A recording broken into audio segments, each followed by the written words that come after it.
Nós tivemos uma manhã de muito aprendizado, né? O Lacordaire trazendo para a gente a questão da construção da saúde mental, né? Trazendo para a gente as analogias tanto da semente quanto do tronco e da árvore, do voo, mostrando para a gente todo o potencial que nós temos evolutivo e a nossa autonomia e responsabilidade com a nossa saúde mental. O Sérgio, né, trouxe para a gente essa dura realidade do autoextermínio, do número crescente de suicídios, do número crescente de transtornos mentais, mas trouxe para a gente que isso foi previsto há um tempo atrás já, né? Mas mostrando que de fato nós estamos vivendo uma pandemia aí de problemas mentais. E o Leonardo trazendo para a gente essa questão tão ampla, né? Mostrando para a gente a questão da mediunidade. E ao final do Leonardo e também ao final do Lacordaire, falando exatamente da questão da nossa responsabilidade, da nossa autonomia enquanto espíritos em evolução. As pessoas estão recolhendo perguntas, mas nós já temos algumas, eu tentei separá-las por blocos. Eu vou começar com umas perguntas relacionadas ao Lacordaire e relacionadas ao TDAH, ao autismo, como que brilhantemente o Sérgio nos colocou. Eu também sou da saúde e em tempo algum a gente viu um número tão crescente de TEA e TDAH e TOD, né, que são os transtornos mentais que estão aí, mostrando para a gente a necessidade mesmo dessa reflexão. Para iniciar então com o Lacordaire, como orientar os pais que procuram um centro com filhos com diversos transtornos mentais, com TDAH, autismo, por exemplo, considerando o aumento do número de TEA e a transição planetária, podemos afirmar que os que possuem transtornos de autismo serão maioria no mundo de regeneração? Se sim, por quê? Bem, do ponto de vista de qualquer transtorno, em primeiro momento deve buscar uma orientação clínica. Então, buscar os profissionais com toda a competência para estar auxiliando. O papel da casa espírita é a promoção do espírito imortal. Então, dentro da visão espírita, nenhum de nós somos TDAH, somos depressivos, somos ansiosos. Nós somos um espírito, nós somos saúde, como nós vimos, inclusive, alguns teóricos da psicologia transpessoal, principalmente a nossa querida benfeitora Joana de Anjos, ela nos traz isso, como nós vimos na abordagem de Carl Rogers. Então, essencialmente, nós somos saúde. A doença nada mais é do que um desalinho do espírito imortal em sintonia com as leis divinas. E o papel da casa espírita é estar nos ajudando a ressintonizar com essa proposta amorosa de primeiro conosco, com a vida e com Deus. Porque perante a divindade não há ninguém desamparado. Então, na própria questão 115 do Livro dos Espíritos, quando Kardec pergunta se nós fomos criados bons ou maus, Deus criou espíritos bons e espíritos maus, os benfeitores colocam que todos nós somos criados simples e ignorantes.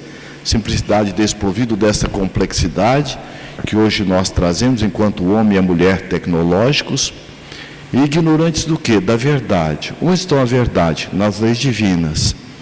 Então, quando na própria resposta os benfeitores colocam, a cada um foi dado uma missão. Que missão que é essa? Do se autocuidar, do se autorrespeitar, do se autovalorizar. Daí a importância do autoconhecimento, que vai estar nos ajudando a ter o autodomínio. O que é o autodomínio? Quando nós reencarnamos, nós trazemos, como o nosso Leonardo colocou muito bem, com toda a maestria, nós trazemos alguns reflexos das nossas subpersonalidades.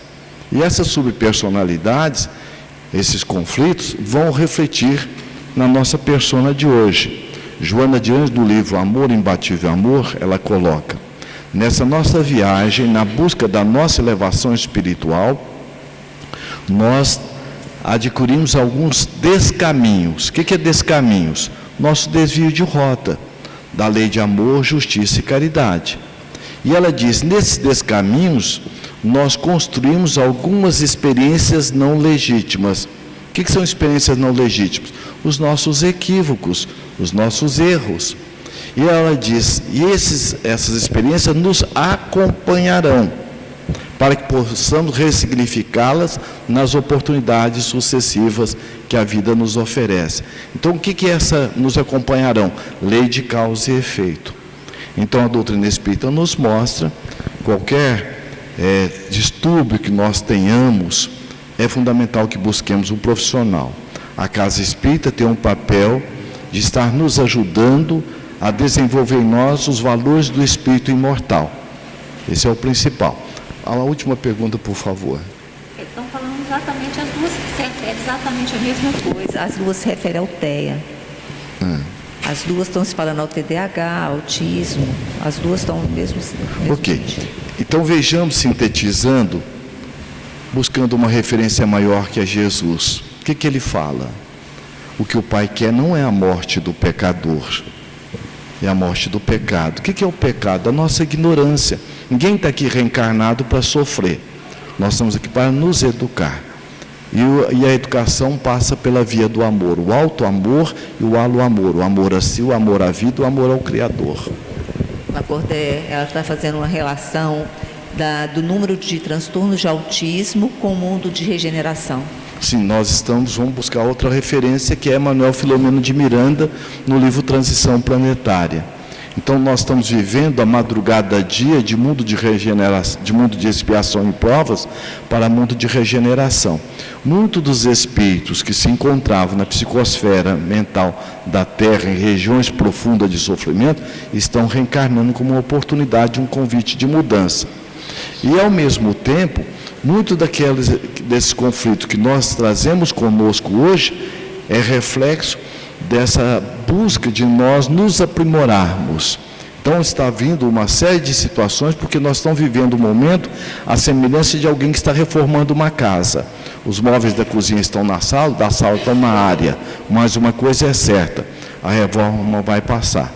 E nos diz o Espírito Alcione no livro Renúncia: por mais que a treva negreje, por mais que o mar esteja revolto, Jesus e Deus está no leme. Agora são perguntas relacionadas ao suicídio, para o Sérgio. Como as casas espíritas devem proceder para ajudar a tratar pessoas que estão chegando no centro com pensamentos de tentativas de suicídio? Frente ao aumento do suicídio, principalmente de jovens, cada vez mais os mesmos se vendem a qualquer filosofia religiosa. Existe dentro, principalmente do espiritismo, algum movimento que livre que leva a essa questão? E algum movimento para minimizar essa situação? Somos todos suicidas? São as 3 perguntas relacionadas ao suicídio. Quem sabe você reformula a primeira, depois a outra, eu vou aos pouquinhos. Fica um pouco mais... Vamos lá, Sérgio. Por favor. Como as casas espíritas devem proceder para ajudar e tratar pessoas que estão chegando no centro com pensamentos de suicídio? Muito bem, meus amigos. Esta é uma tarefa do acolhimento espírita das instituições espíritas do mundo inteiro, não é? Então, nestes ambientes de acolhimento chegam pessoas com as maiores e diferentes dificuldades que estão sendo vividas no dia a dia, não é? Uma delas é essa questão, e como vimos, é uma questão que tem sido cada vez mais prevalente. E, portanto, é muito importante essa questão, porque as nossas casas espíritas, todas, elas precisam ir se ajustando a estes tempos onde novos desafios vão surgindo. Um deles é essa questão. Então, a casa espírita é uma casa onde se estuda o Evangelho de Jesus, onde estudamos Allan Kardec e os postulados espíritas, que trazem as noções, sobretudo, quem somos, que mundo é este, de onde viemos, o que nós estamos fazendo aqui, quais são as nossas tarefas para que nós possamos nos aprimorar e possamos gradativamente nos desvencilharmos das nossas dificuldades. E a ideação suicida é muito importante, porque ela, em geral, ela não brota de dentro do indivíduo. Parece que é dele ou dela, adulto ou criança ou jovem, mas em geral, porque nós vimos hoje um mundo espiritual de 14 bilhões de humanos, é natural, pela história da Terra, pela história da humanidade, pela história de todos nós, que nós já tenhamos vivido diversos conflitos e situações que contrariavam as leis de Deus, gerando para cada um, para nós mesmos, desafetos. Afetos e desafetos. E as questões todas, elas foram sempre muito sérias. Nós temos 5.800 anos de história escrita. A história humana é muito mais antiga, mas de história registrada, menos de 6.000 anos. Nunca tivemos 100 anos de paz. Guerras. Estamos aqui, não é? Em Divinópolis, estudando, confraternizando, e temos no Sudão uma guerra civil, miséria, desencarnações por causa da mortalidade infantil, 140 mil mortos em 5 anos.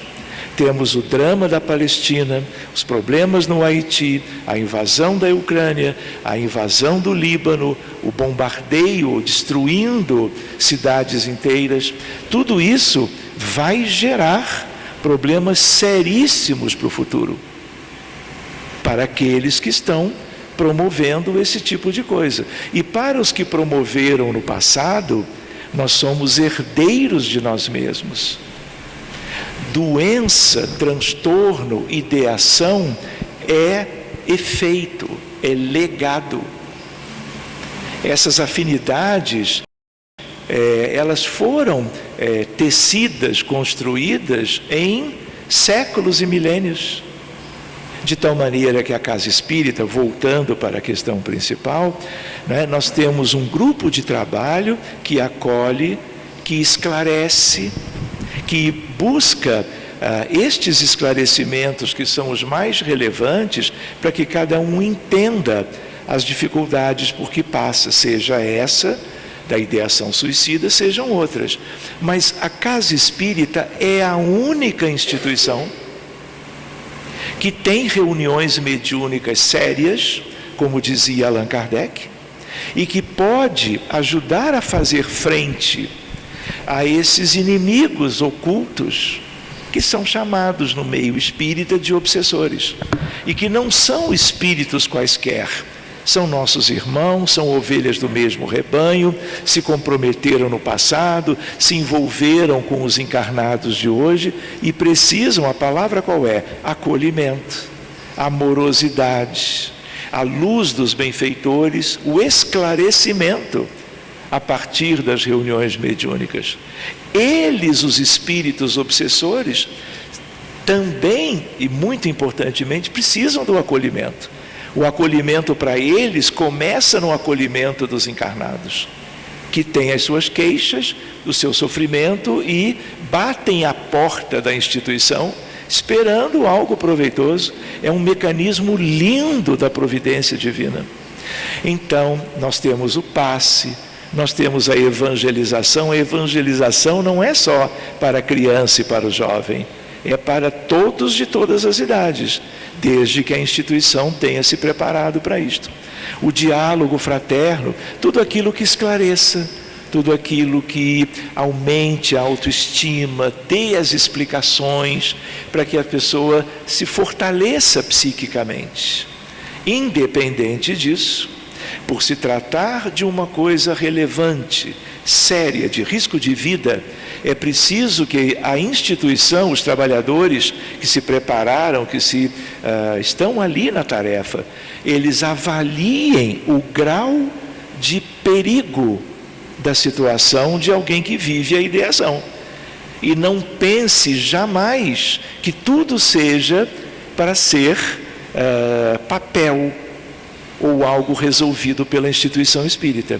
É preciso orientar, sugerir o colega de uma determinada área da medicina, sobretudo, que é a psiquiatria, podendo sugerir outros profissionais, para uma avaliação médica. Muitas vezes é uma depressão importante, e enquanto não vêm os mecanismos da casa espírita, o passe, a desobsessão. Qual é o binômio da medicina espírita, da medicina da alma? Desobsessão e fluidoterapia. O passe, o magnetismo que Kardec tanto estudou. Mas a medicina está aí para ajudar. E durante muito tempo não se vai esperar que o resultado do tratamento espírita seja imediato.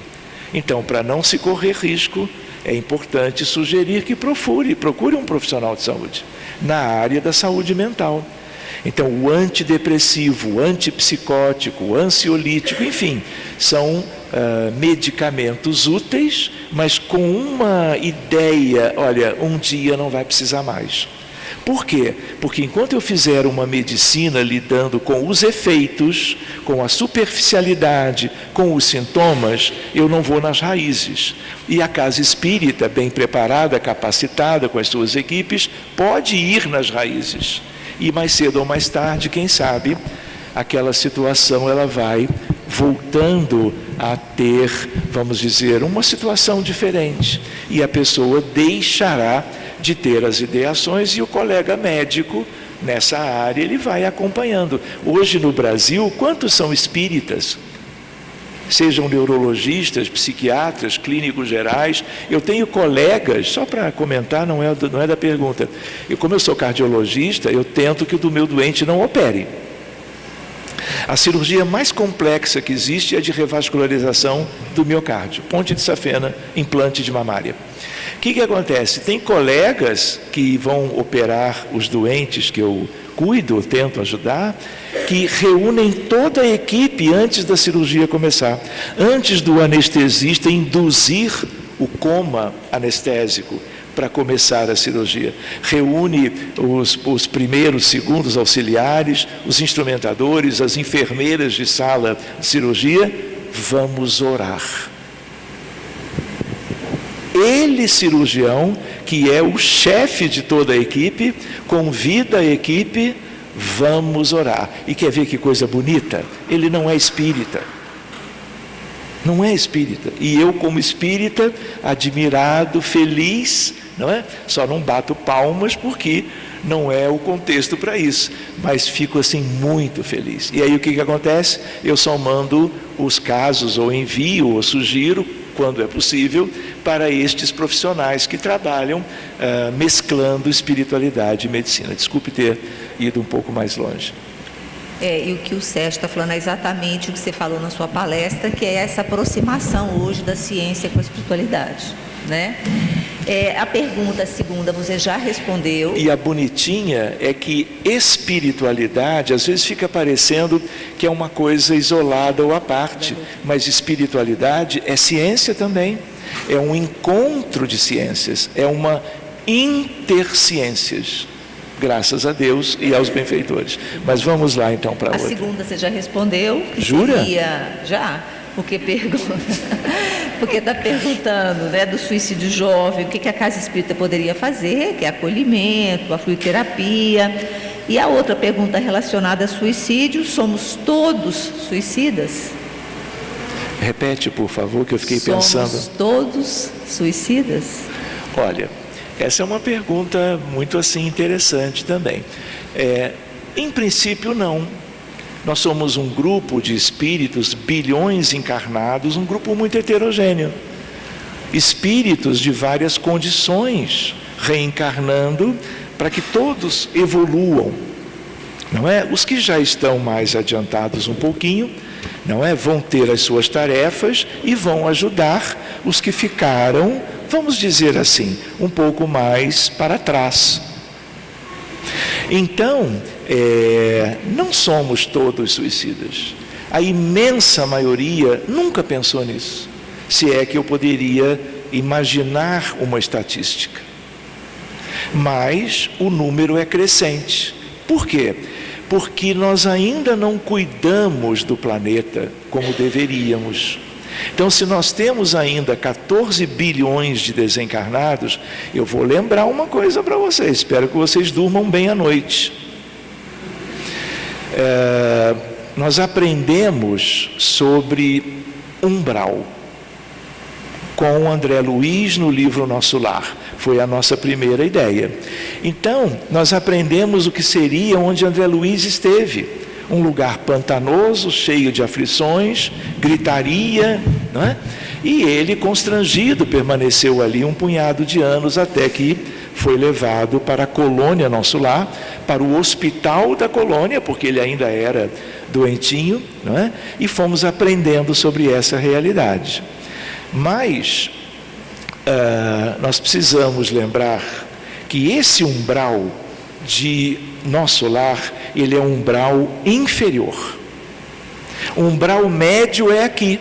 Quantas vezes eu entro no hospital, no CTI ou no centro cirúrgico, tem espíritos de pacientes empilhados que morreram no mesmo leito 19 da terapia intensiva do determinado hospital. E eles não morreram, não têm ideia de nada, foram ficando. Volta e meia, essas equipes com as quais nós trabalhamos, entramos para ajudar alguém, a pedido de um familiar, alguém que está com risco de vida iminente, e aí chegamos lá, médiuns desdobrados com vidência, vendo que há toda uma demanda estagnada ali. E se um paciente novo deita naquela cama, ele já traz as suas coisas, mas ele acaba se envolvendo com a psicosfera somada do tal leito 19. E qualquer leito é assim, em qualquer lugar do mundo. Então, nós aprendemos que na igreja, no centro espírita, no shopping, na rua, em qualquer lugar, isso aqui é um umbral médio, independente da cidade, do país, do bairro. Por quê? Porque nós temos espíritos por todo lado. Muitos desencarnam e ficam em casa, voltam para casa, seus afins, seus amores. Não tem ideia ainda de que o melhor é buscar uma prece, subir um pouquinho e visitar de vez em quando. Não é verdade? Quanto tempo André Luiz precisou para ser autorizado a visitar a ex-esposa que já tinha um novo relacionamento? E ele se desespera e desce. Enfim. Então, nós temos para baixo do umbral inferior, cujas cenas nós aprendemos no filme, para uma visualização melhor, o que André Luiz pergunta para Lísias? Lísias, o que são as trevas? Porque ele lá em Nosso Lar ouvira falar. E Lísias explica. É o lugar de uma vida que você não imagina, um sofrimento só, espíritos numa grande escuridão que não saem do lugar há milênios. E ele não perguntou sobre as zonas abissais, que são com as trevas as mais numerosas. E tudo isso envolve gente, ser humano, ovelhas, pensamentos, irradiações. Tudo isso gera e mantém uma psicosfera na Terra. Só que a parte boa também existe. Quando vocês leram o livro Nosso Lar, vocês não sonharam com veneranda, tia, arruma um lugar para mim, para minha família, quando nós desencarnarmos.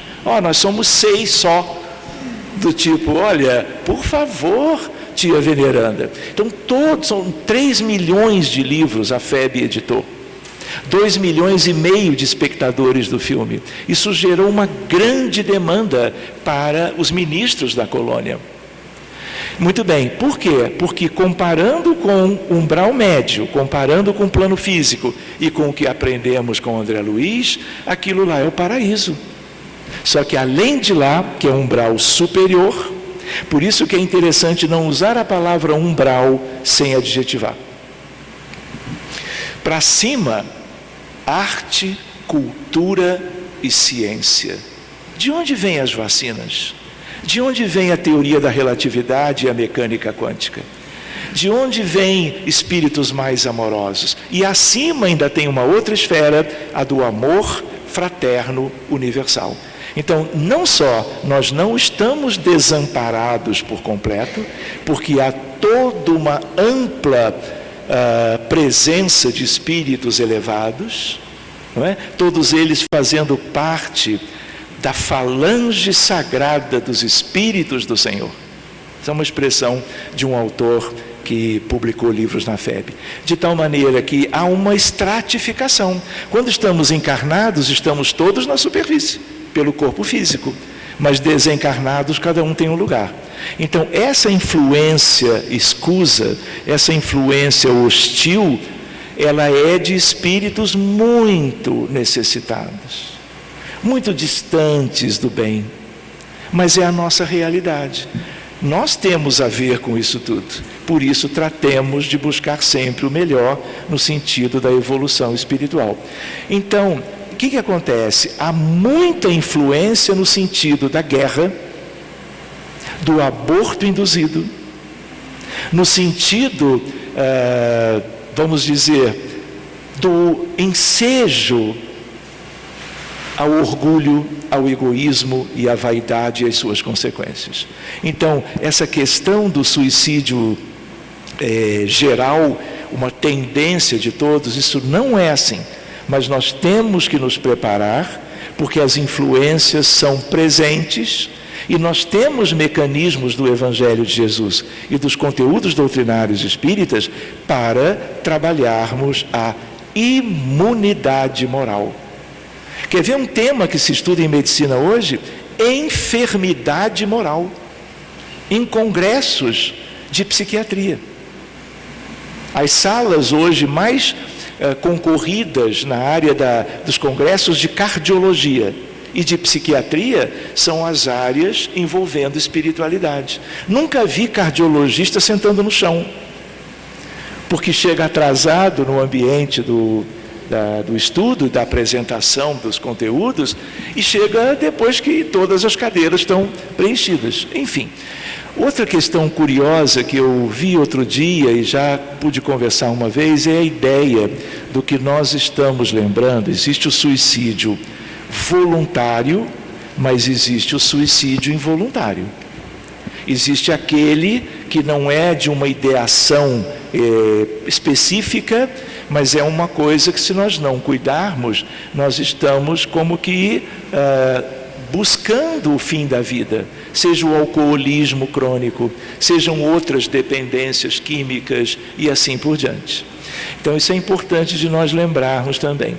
A outra ideia, por último, prometo, é a ideia de que quando você destrói a natureza, quando você tem tudo que hoje nós estamos enxergando em relação às florestas, às matas, as consequências ecológicas, a morte dos vegetais, dos animais, lembremos de Kardec, toda a vida importa, do átomo ao arcanjo.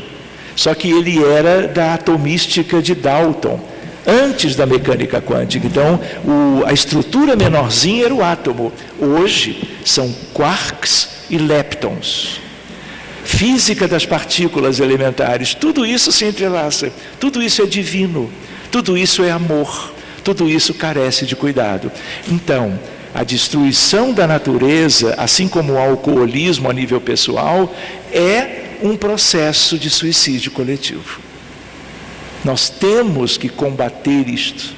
Nós não podemos ser indiferentes aos prejuízos que a natureza vem sofrendo da nossa própria incúria, da nossa própria parte. Daí eu lembrar, quando você perguntou, a pessoa perguntou, é uma espécie de um suicídio. O que nós vamos ver amanhã? Temperatura do planeta ganhando 1,5 graus cada ano? Nós não vamos ter condições razoáveis de sobrevivência. Olha o que acontece em vários cenários da vida das cidades humanas no planeta Terra. Desculpe. É muito bom te ouvir, então. Pena que o tempo nosso é curto. Para o Leonardo, são duas perguntas relacionadas à mediunidade. Como proceder com a quantidade de pessoas com mediunidade aflorada que estão chegando nas casas espíritas? E dando, continuidade a outra pergunta, o que seria maturidade mediúnica? É possível adquirir? Quais meios? Vou tentar responder de uma maneira global, até dando também algumas respostas com temas assim que fazem parte, estão interlaçados. É curioso, eu acredito assim, sermos psiquiatras, também trabalharmos na casa espírita, por exemplo, em reuniões mediúnicas, por exemplo, dialogando com espíritos. Estamos ali funcionando do ponto de vista ampliado da consciência como psiquiatras, como psicoterapeutas, só que de desencarnados. Então, lidar com pessoas é um campo de aprendizado muito grande. E, de certa forma, o grande aprendizado que, pelo menos, eu venho tendo, é a percepção de que todos nós estamos no mesmo barco.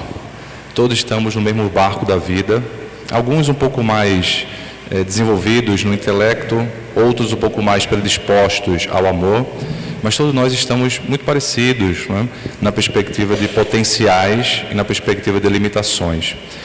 E eu vi isso claramente quando uma pessoa com esquizofrenia, uma paciente, ela estava no início das redes sociais, especificamente o Facebook, e eu confesso que eu não demorei muito a usar a rede social, porque eu não gosto muito e tal. Na pandemia foi que eu usei e vi a utilidade, mas naquela época eu não estava usando, assim.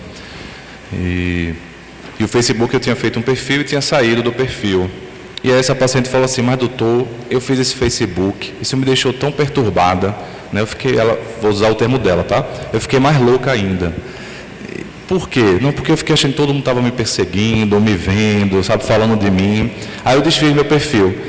E aí eu me identifiquei tanto, ela é uma pessoa com esquizofrenia, Porque é fácil você se identificar com pessoas com depressão, com ansiedade, porque são questões mais próximas, O que Freud chamaria de neurose.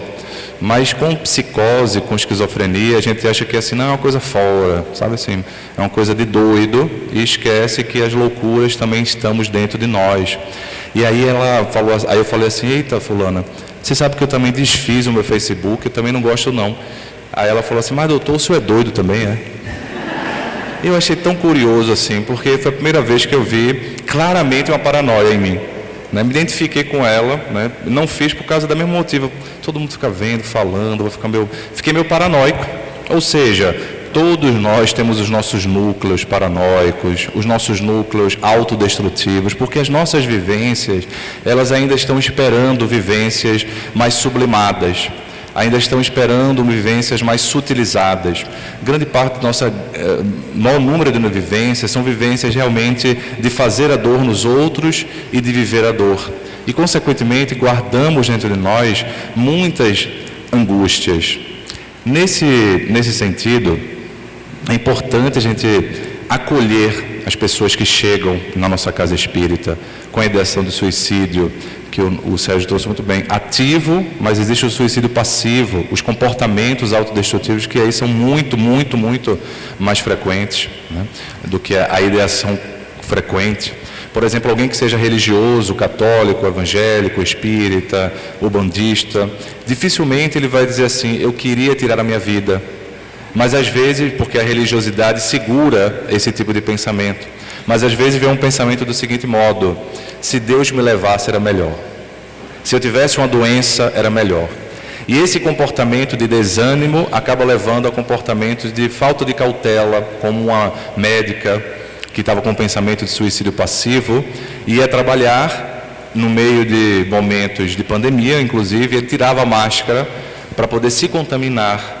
Esquecia, e depois foi que ela percebia esses falsos esquecimentos, que às vezes são induções obsessivas externas e auto-obsessão. Allan Kardec é extremamente perspicaz, quando na própria Pentateuco Espírita, ele antecipa o conceito de Freud de neurose. Por quê? Que não era só de Freud, também Breuer também trazia esse conceito, quando ele fala da auto-obsessão, os obsediados, grande parte das vezes, são obsessores de si mesmos. Ele traz uma antevisão desse processo de ruminação interna. Então, antes de você chegar, acho que o grande ponto que dificulta, às vezes, o acolhimento de médiuns é a gente ficar muito preocupado se o fenômeno é autêntico ou não, se ele vai se perturbar ou não na vaidade. E aí você acaba sendo, digamos assim, um corretor de vaidade alheia, né? Segurar a vaidade do outro antes de a pessoa desenvolver algum tipo de trabalho. As portas se fecham muito.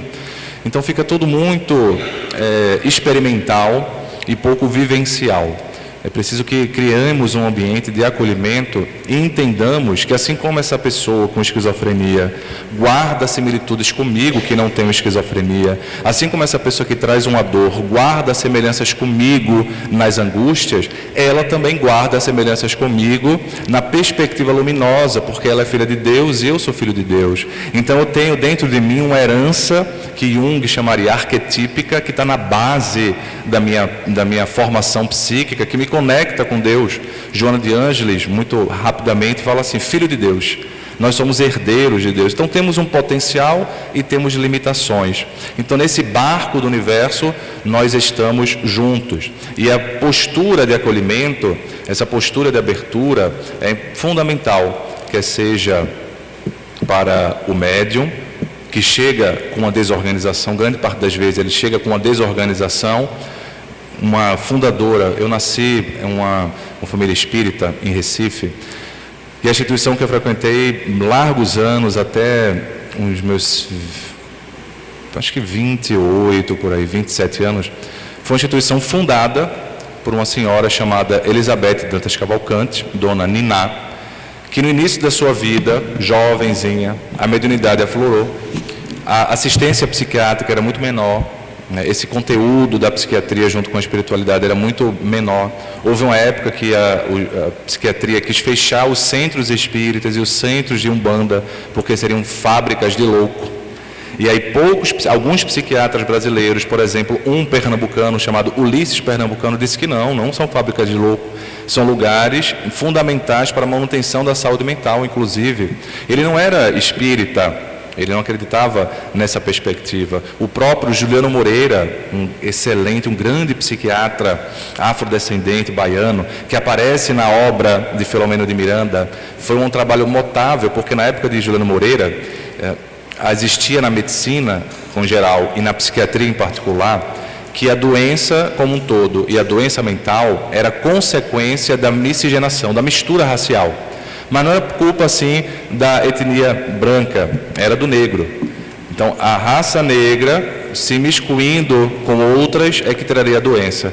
E Juliano Moreira era negro, poliglota, inteligentíssimo, mostrava o contrário. Simplificar na sua vida, representava a psiquiatria pelo mundo e também tinha essa visão aberta, embora não fosse, digamos assim, espírita nem espiritualista. Mas esses espíritos conseguem rever, e você vê Juliano Moreira, na obra de Filomeno de Miranda, um psiquiatra extraordinário, agora ampliando a visão. Então, essa médium foi colocada quase no hospital psiquiátrico, porque foi tida como esquizofrenia, como louca, né? E no final das contas, uma grande médium, né, fundou o Centro Espírita, que hoje já tem uns 80 anos, muito amiga também do início da mediunidade do Divaldo. Ele ia lá no Neil, era onde a gente se conhecia com a família nos primeiros momentos. Então veja o acolhimento, e ela pôde ter a sanidade por causa do acolhimento. Então grande parte das pessoas que chegam na casa espírita não é aquele médium que está equilibrado, educado, ao contrário, está em desequilíbrio.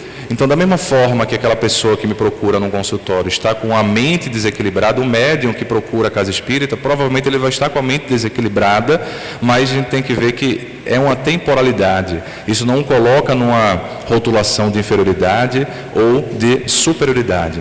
E aí vamos adquirindo uma maturidade do ponto de vista mediúnico, psicológico, porque as duas coisas vão juntas. Só dá para ter mesmo uma maturidade. Vejam todos os médios que conseguiram sair vitoriosos, eles também amadureceram psicologicamente. Em Minas Gerais, Chico Xavier, Ivano do Amaral Pereira, o Divaldo Franco, 97 anos. Eu lido com muitas pessoas inteligentes, né? Com muitos professores. Estive agora no Congresso Mundial de Psiquiatria né? Pessoas brilhantes, né? Que têm a oportunidade de dividir o espaço de tribuna acadêmica. Mas eu nunca vi uma pessoa tão sábia, com tanta sabedoria, quanto a pessoa Divaldo, independente do médium Divaldo. A pessoa que foi adquirindo sabedoria com aquele conteúdo que foi recebendo. Então, um médium que atinge a maturidade mediúnica, como todos esses que a gente tem contato, falei aqui 4, Niná, Ivone do Amaral Pereira, Chico, Divaldo, ele precisa também ter uma maturidade psicológica, porque uma coisa leva a outra. A nossa maturidade psicológica vai fazendo com que a gente lide com as nossas questões, com as nossas loucuras internas, com as nossas autodestruições internas, com as nossas heranças reencarnatórias, nossas personalidades de outras vidas, sem nos perturbar e sem ficar como porta aberta para a perturbação alheia dos espíritos. Gostaria de contar o seguinte, veja. Eu me lembro de uma vez que estava no Medinesp fazendo uma palestra sobre transtornos, histeria, mediunidade, tentando diferenciar ali. E fiz a palestra, tudo, e no hotel eu tive um sonho, um desdobramento muito claro, em que eu me via como se fosse meio soterrado, assim, sufocado e desesperançado, decepcionado, destroçado. E alguma ideia, como que vinha simbolicamente como um raio de luz, que significava a ideia de Jesus, era algo que me resgatava dessas trevas e ia podendo reencarnar. E me vi em reencarnações com adoecimento, em reencarnações, inclusive manicômios, né? Porque manicômio não é só de psiquiatria. Antigamente era manicômio de lepra, hanseníase, manicômio de tuberculose e manicômio de psiquiatria. Então você tinha ali esses locais, né, que eram leprosário, hospitais de tuberculose, hospitais de psiquiatria. Pois bem, depois fui então descobrindo que uma reencarnação, né, que tive em memória do final do século XV, veja quanto tempo, final do século XV, lamentável reencarnação, com muitos erros, muitos equívocos. Quando desencarno justamente pelo suicídio. Quando me dou conta do tamanho de problema que tinha ocasionado, desencarno pelo suicídio, com um punhal encravado no peito, e desencarno e fico 200 anos mais ou menos nesses ambientes que o Sérgio descreveu, de trevas muito densas, obsediado por mim mesmo e com obsessores a qual havia feito algo muito negativo. Tentativas de reencarnação com abortamentos espontâneos por causa desse perispírito todo alterado. E só 200 anos depois tive conseguir, né, reencarnar, é que tive a oportunidade de conseguir reencarnar, uma reencarnação efetiva, mas muito curta, com deficiência intelectual grave e também deficiência física muito grave e uma reencarnação curta. Resquícios de todos esses tempos. Na última existência, então, também com uma doença, não mais da psiquiatria, mas também uma doença na psiquiatria, com depressão, um transtorno de ansiedade, depois que a lepra se apresentou, vem esse resquício de memória. Às vezes, a síndrome de pânico vem no momento em que nossa vida abre uma cratera de incertezas, por um diagnóstico, por uma mudança que a gente não entende.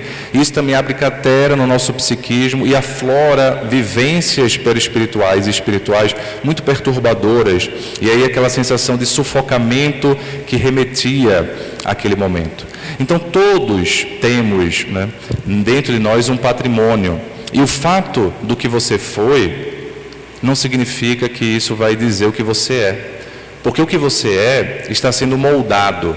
E a grande arma para sairmos do ciclo que o budismo chama de samsara, de reencarnações muito horizontais, é a chave de transformarmos a fé em resignação.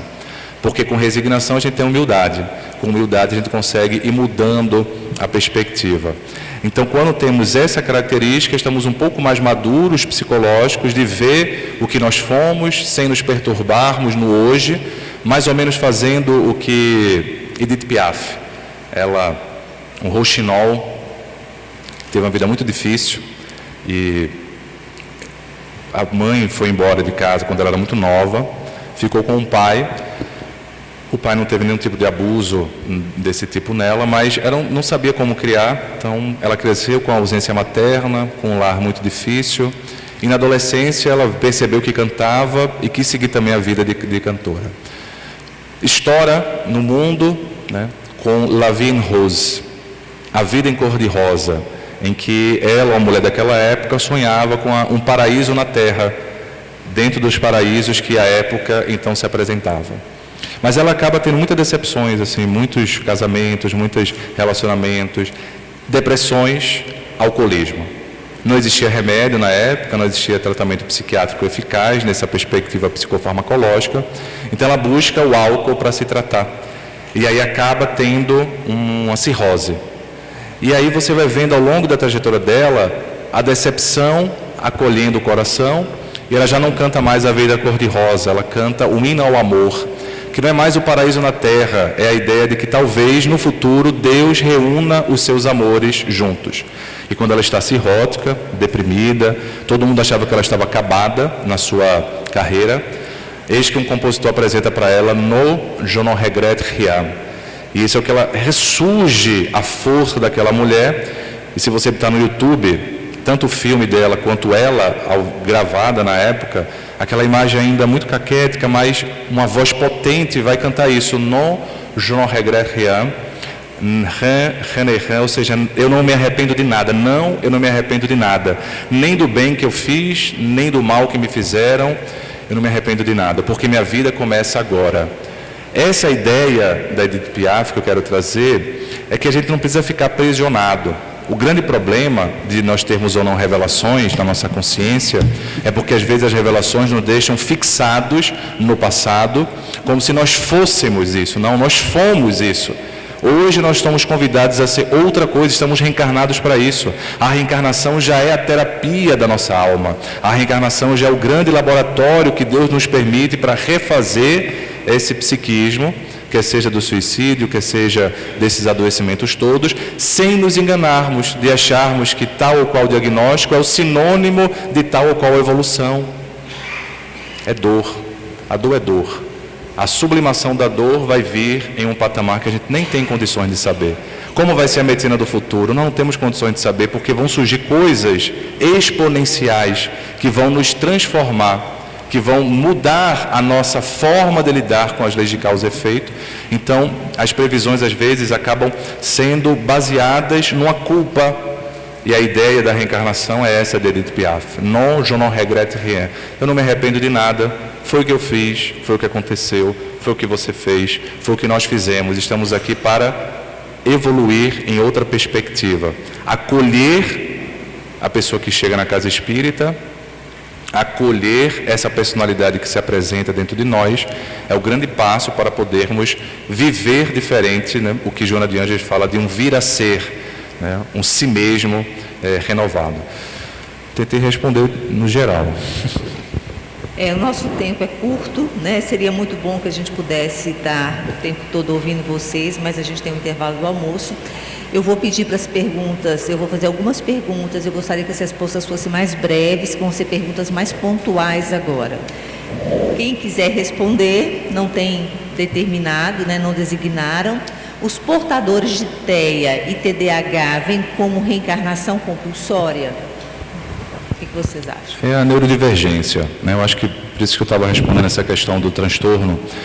O autismo, pessoal, o termo dele foi criado com Bleuler, professor de Jung, dentro da esquizofrenia. Autismo, no início, era um sintoma dentro da esquizofrenia. Somente depois, na década de 40, que Léo Kanner vai descrever um autismo separado da esquizofrenia. Qual é a grande questão do autismo, do espectro? É a dificuldade na empatia cognitiva, na cognição social. Então, a neurodivergência, eu acho que esse que eu estava querendo colocar também dos transtornos como um todo, qualquer que seja o nome, não são, assim, significado de evolução espiritual de ninguém, mas também não são rótulos de perturbação para ninguém. Como muito bem colocou Lacordaire, nós somos o espírito e passamos por experiências. E a grande, pelo menos que eu leve quanto pessoa profissional da área, com essas pessoas, o esquizotípico, é isso, de que nós estamos no mesmo barco e eventualmente a gente faz algumas classificações, porque no autismo, por exemplo, nós temos o TEA, que antigamente era chamado de Asperger, e temos o autismo, que é não verbal. É totalmente diferente, embora tenha o mesmo tipo de classificação na psiquiatria. Por quê? Porque todos guardam alteração na cognição social, mas são espíritos muito diferentes, com passados reencarnatórios muito diferentes, por causa da gravidade que se apresenta. Então, se a gente pega um único nome, TDAH e TEA, e tenta dar uma explicação unificada para tudo, certamente é porque a gente não viu os vários matizes das pessoas nas suas histórias. Então, é uma amplificação dentro do próprio diagnóstico, porque a própria psiquiatria vai crescer ainda em termos de exames de neuroimagem, exames biológicos, genéticos, para poder diferenciar. Talvez algumas coisas, por exemplo, algumas coisas que a gente chamava de esquizotípico quando era estudante, hoje estão chamando de autismo grau 1. Então, vão mudando os termos assim, e aí a gente tem que aguardar um pouco, com menos ansiedade, e entender esse amplo espectro que está acontecendo. Para finalizar, para o Sérgio, a prática da apometria no movimento espírita. Muito bem, esse é um tema para conversarmos bastante oportunamente. Eu só queria complementar as palavras do colega em relação ao autismo, né? Especialmente pelo que nós temos tido de vivência, mais na casa espírita do que propriamente em atividades profissionais, né? Quando nós nos referimos, claro que, como ele lembrou muito bem, é um espectro de várias possibilidades, mas os casos de crianças e jovens com níveis de suporte 2 ou 3, são questões que eles trazem de vidas passadas muito delicadas. Por que é uma questão que foi descrita por Leo Kanner em 1943, 81 anos atrás? Eram 11 casos que o grupo dele descreveu e abriu essa perspectiva para a medicina em geral e para a psiquiatria em particular. Levamos tantas décadas e agora, nas últimas, nós estamos vendo um número muito grande. Primeiro porque o diagnóstico é mais e melhor realizado, mas também porque o número de casos é importantemente maior a cada ano. No mundo inteiro, não é um problema do Brasil, do Canadá ou da França, é um problema mundial. Mas uma ideia para refletirmos é que esses espíritos sempre estiveram no planeta Terra, mas muitos deles não queriam reencarnar, e também muitos deles, como alguns espíritos nos dizem, eles precisavam aguardar o tempo próprio para que pudessem ser acolhidos pelas mães, pelos pais, para que o amor em família, fora o trabalho e a dedicação da multidisciplinaridade envolvida no cuidado de cada criança, além da medicina convencional, não é? Era preciso que a humanidade progredisse. Tanto é que eu soube, vejo às vezes até numa conversa, casais que durante a noite são procurados por benfeitores, no sentido, olha, nós temos um convite, temos um espírito que já foi ligado a vocês, e ele não quer reencarnar, mas é preciso, porque a lei de progresso é para todos, nós temos que ver o mundo se adiantando, mesmo que a passos relativamente tímidos. E aí eles consultam os pais.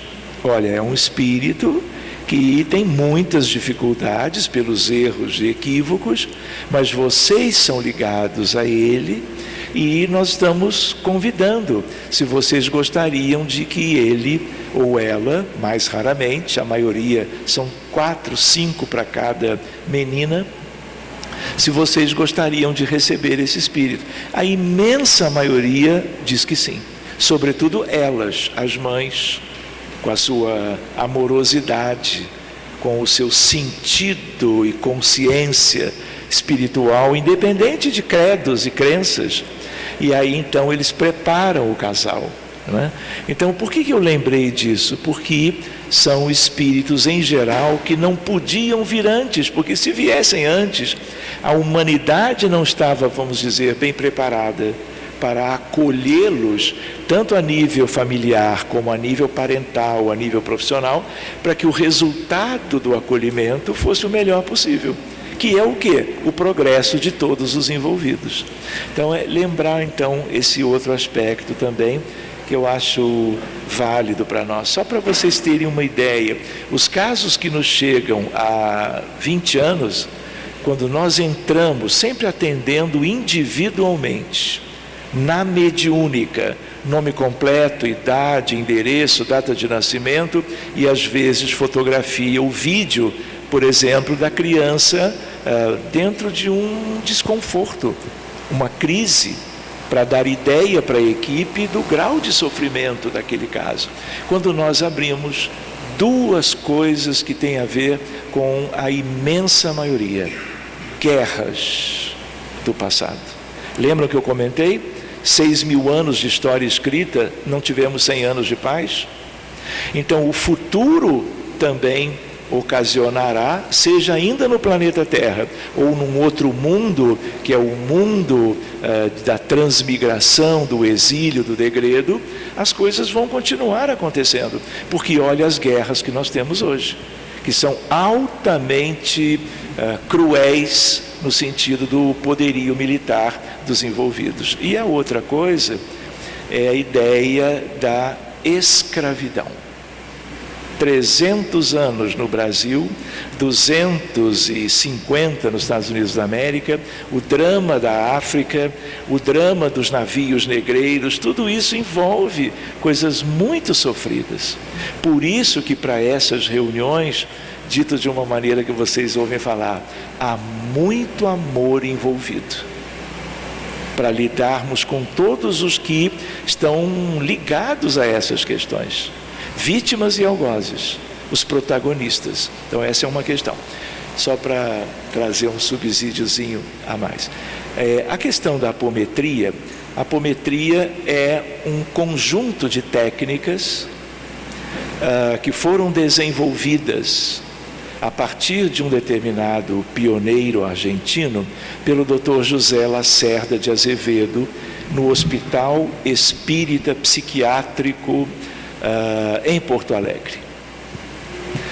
E aí é um conjunto de técnicas utilizáveis por quem as conheçam como elementos úteis em reuniões de desobsessão, a favor de casos médicos os mais delicados. E eu vou para dizer para vocês que eu conheço, porque numa altura, vou contar uma história breve, filho de pais espíritas, eu tinha comentado hoje de manhã, Francisco Tizen, presidente da FEB, Dona Ruth Tizen, minha mãe, médium no Rio de Janeiro, durante todo o período que nós estivemos todos juntos. E aí eu terminei a residência no HU da UFRJ no Rio de Janeiro, a graduação. E a residência eu fiz na UFRJ. Comecei o mestrado de medicina interna porque não tinha perspectiva de emprego, de concurso público, não havia nada. E uma pessoa que é um primo mais ligado ao meu pai do que a mim, soube que eu estava na expectativa de ter um primeiro emprego, lá com os meus 20 e poucos anos. Ele soube e ele tinha um primo, também quanto ao meu pai, que dirigia o hospital, que é o Hospital Nossa Senhora da Conceição, em Porto Alegre. É uma estrutura com 4 unidades hospitalares, o maior do Rio Grande do Sul e um dos maiores do Brasil. O diretor-presidente era primo em comum, eu não conhecia. Aí o Cláudio disse: Sérgio, você quer que eu fale com ele? Aí eu disse: fala. Em seguida ele diz: olha, pede para o Sérgio pegar um avião e vem conversar comigo. No que eu faço isso, ele chama um funcionário, vem a lista de cargos possíveis de médicos, não é que tinham 2?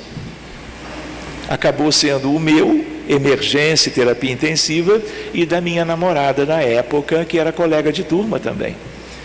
Viajamos os dois. Só que antes de viajar, vejam as coisas como são.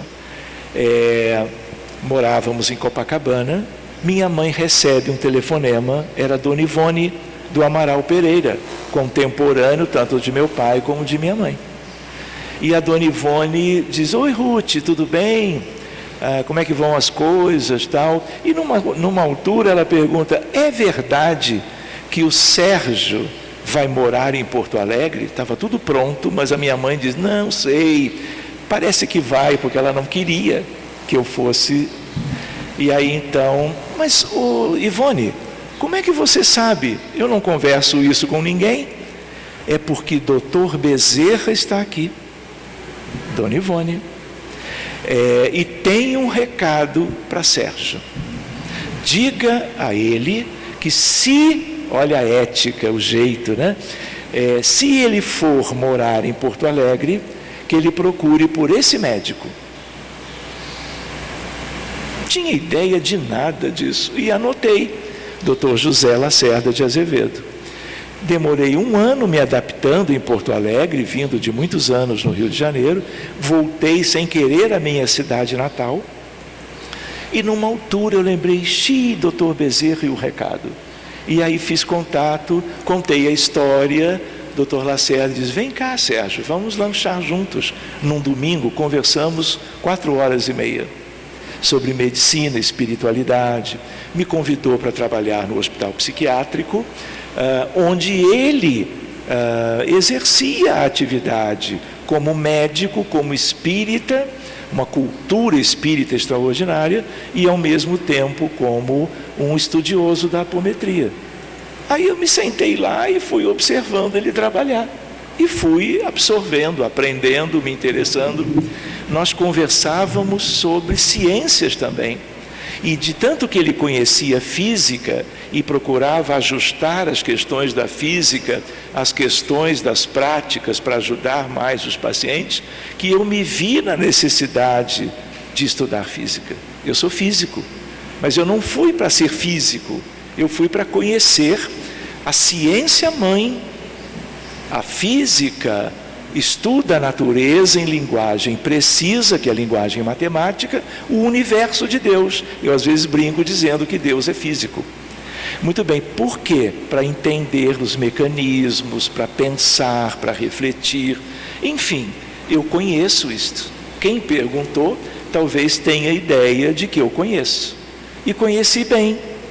De tal maneira que, se alguém quiser que eu exponha a respeito, o que eu tive a chance de conhecer, eu divido, partilho com quem for. E os resultados das reuniões mediúnicas, envolvendo espíritos muito lindos, na busca de atender casos bem mais complexos, os resultados aparentemente são melhores do que se eu não tivesse o conhecimento das tais técnicas. Então, se a pergunta é esta, aí depende de cada instituição, não é? A imensa maioria não trabalha com nada disso, mas um que outro, às vezes, pensa que conhece, mas lê um livro e acha que pode trabalhar com essas coisas, quando muitas vezes não tem ainda a devida capacitação. Então, um conjunto de técnicas que envolvem o amor fraterno universal. A apometria tem uma regra de ouro, é a regra desse amor. Então, se você vai no site, se você vai na internet e coloca uma palavra-chave de procura, você vai encontrar a imensa maioria que nada tem a ver com a origem. Então, todo cuidado é pouco, fica a recomendação. O nosso tempo, infelizmente, encerrou. Ficaram algumas perguntas, principalmente para o Leonardo, em relação à mediunidade, em relação à viagem astral. Eu vou deixar e pedir que as pessoas que fizeram perguntas, principalmente relacionadas ao tema mediunidade, que procure o Leonardo nos intervalos, nos corredores, e tenho certeza que os três, né, que expuseram, terão toda a disponibilidade, né, para perguntas mais específicas que cada um tiver ao longo do dia. Queria agradecer, né, aos palestrantes, Leonardo, Sérgio, Lacordaire, eu só sempre falo seu nome errado, pela brilhante apresentação, né. Eu acho que todos nós saímos daqui bem nutridos de conhecimentos e com a sensação da falta, né? Com aquela sensação do gostinho de querer mais. Quem dera se a gente pudesse ficar com eles aqui o dia todo, ouvindo cada um mais profundamente, para que a gente pudesse usufruir mesmo do conhecimento, da prática, né? Da expertise e do envolvimento com a doutrina que cada um, a seu modo, tem, principalmente relacionado à questão da saúde mental e o quanto de esforço que eles fazem para fazer essa aproximação do trabalho profissional com a doutrina, né, que seria o ideal que todos nós conseguíssemos, né? Como diz o Sérgio, não está tão separado, mas a gente tentar associar aí todo o conhecimento junto com o nosso propósito doutrinário. Agradecer os três, agradecer a todos a presença, né? E a gente continua após o intervalo. Nós agradecemos então a Gisele, ao Leonardo